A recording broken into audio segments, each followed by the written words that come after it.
Hey, DIYers, and welcome back to DIY Hookup. Today I'm sharing with you this do-it-yourself farmhouse tabletop riser. So I found this cabinet door at the HUD Restore and it was $3.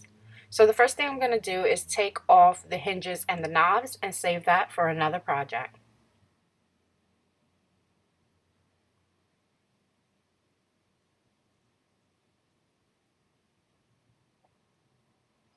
So this is the front of the cabinet door. It's a really nice older cabinet door. It has a lot of weight to it, so it's well made.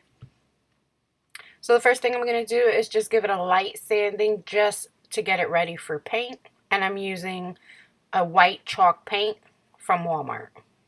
I believe it's the Waverly brand. So also I picked these things up at Lowe's.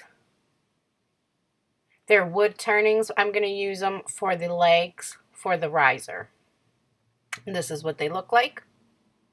So first I'm going to stain them with a dark stain before I add the white chalk paint over it. And this is what they look like after I stained them.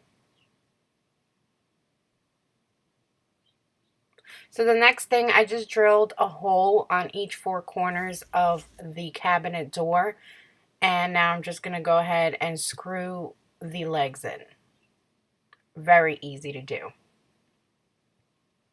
And this is with the legs and the door. And now I went ahead and painted everything with the chalk paint. And now I'm just going to distress it by sanding it.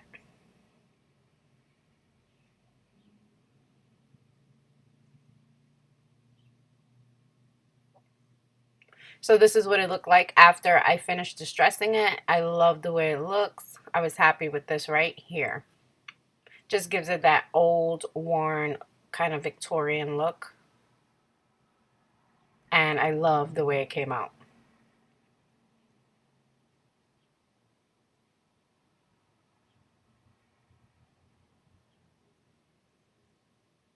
So the final step is just to seal it, and I'm going to use the Waverly clear wax with a wax brush, and you just put a thin coat all over the door, and that's it. It's done. And this whole project cost me about $9 to make, and it's absolutely gorgeous. I hope you guys like this super easy DIY idea. If you did, please give me that thumbs up. Leave me a comment. Let me know what you think about it. Share the video. And if you're new, please hit that subscribe button. And I'll see you guys really soon in the next video.